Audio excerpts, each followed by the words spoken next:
Hi guys, welcome to today's video. What I'm going to be making today is a beautiful pecan pie recipe. I have not cooked pecan pie in the past before, but I've done a little bit of research and I'm very excited to tackle on this challenge today.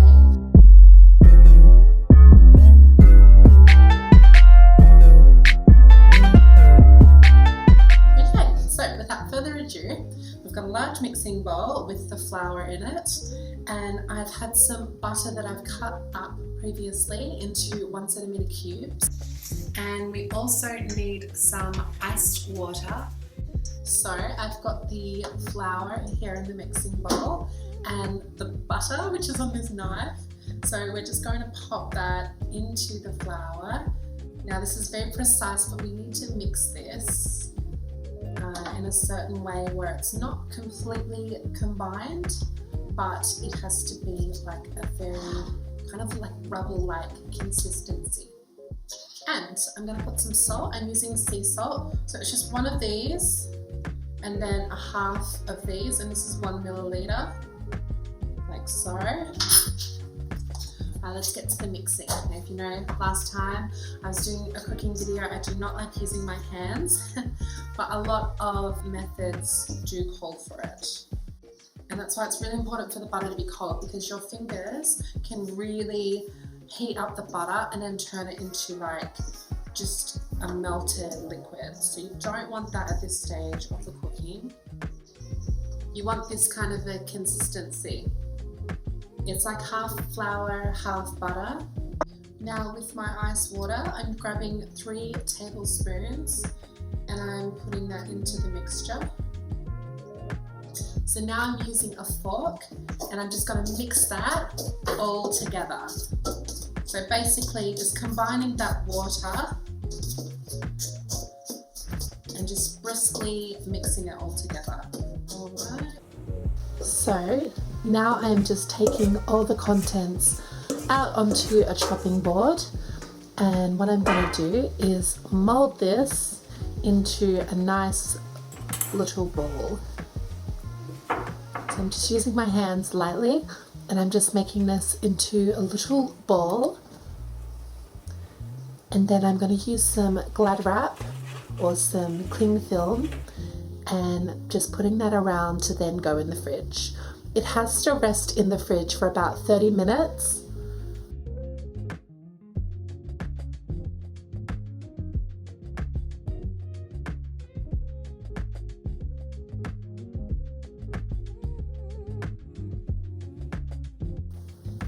So make sure you give some time for this process. After 30 minutes, I'm just taking it out, popping it back onto the chopping board.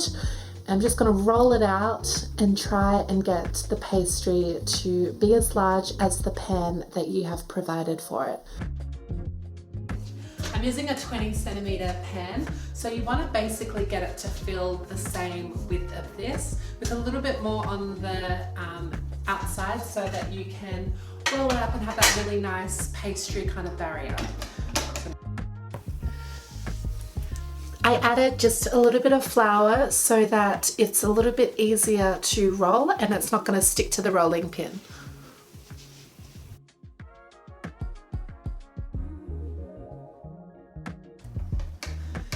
So you want to make sure that you're rolling it out so it's going to be large enough to fit the pan in. This looks so good. I can tell already this is going to be the most crustiest pastry that I've ever made.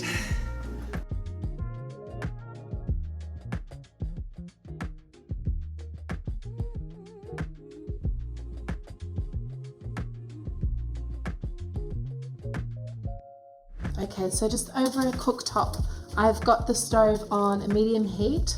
So on one of these induction stoves that's around level 4 or 5. And I've just got some butter, and what I'm doing is popping it in here to melt. And I'm just going to let that melt for a little bit, making sure you're always moving it.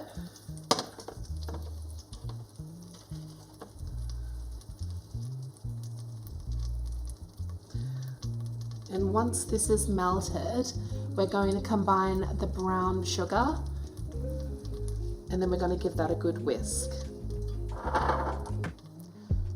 So we're just adding the sugar now. And you just really want to get in there and just give it a good whisk. So don't be afraid to go nice and fast at this point.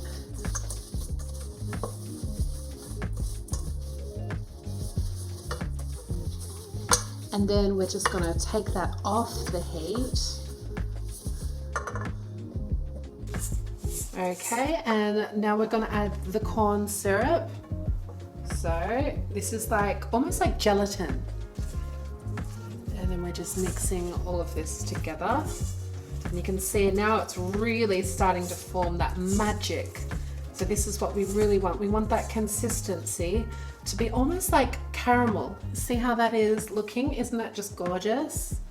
That is like a beautiful caramelized filling that's going to go into your pie.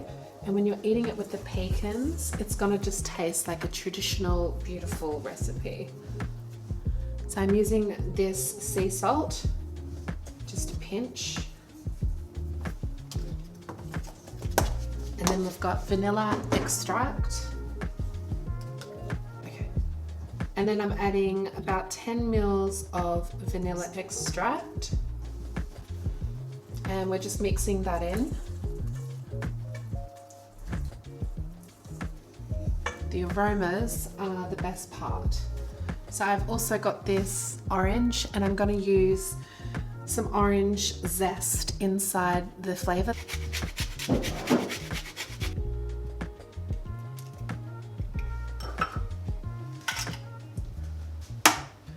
Just cracking 3 eggs into a bowl, and I'm going to whisk these separately.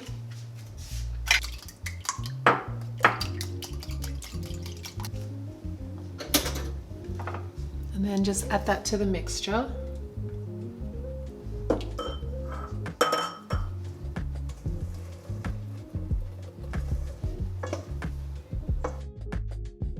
Okay, so back to the pastry. I'm just using my hands to make a shape around the cooking container, and I'm just slightly pressing and making sure that it's covering the edges.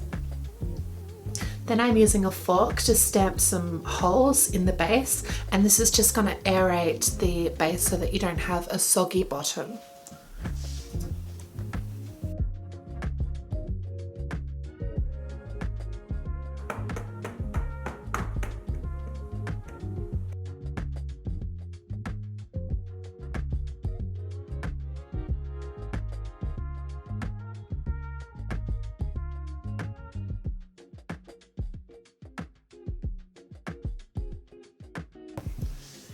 Trimming off the edges and just fixing up anywhere that you think might need a little bit more pastry.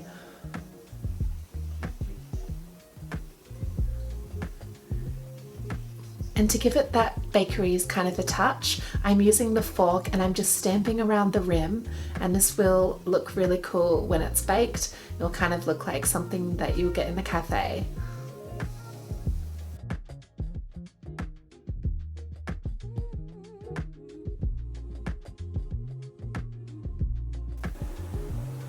Now I'm just putting all the pecans in the base. I've saved a little bit left over to put on the top, but most of them need to go in the base. And then I'm pouring over the contents, the filling of the pecan pie, and just mixing it around with my whisk to make sure it's evenly covered everywhere. And then lightly I'm just placing the leftover pecans on the top, and this is more of like a garnish, but you'll also notice that these ones haven't been covered when you're eating it.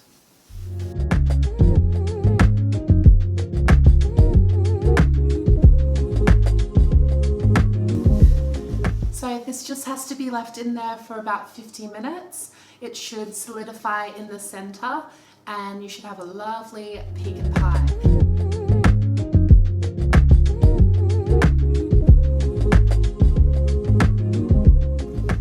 Here we have it, straight off the press, the pecan pie recipe that we've cooked today. I am really happy with it. It looks like the pecans that I placed on top are nicely roasted, and the ones in the middle should be kind of like soft and a little bit crunchy. The pastry looks good as well. I am not the biggest pastry maker, so I'm really excited to see what it tastes like, to see whether or not it compares to the ones that are store-bought or the ones that I get in a cafe. I have no expectations whatsoever.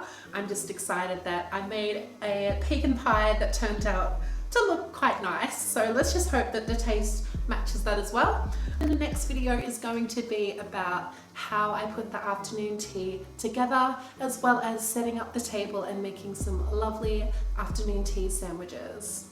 If you like this video today, please give it a thumbs up and also subscribe if you want to see more cooking content and everything else I have to offer. Thanks for watching.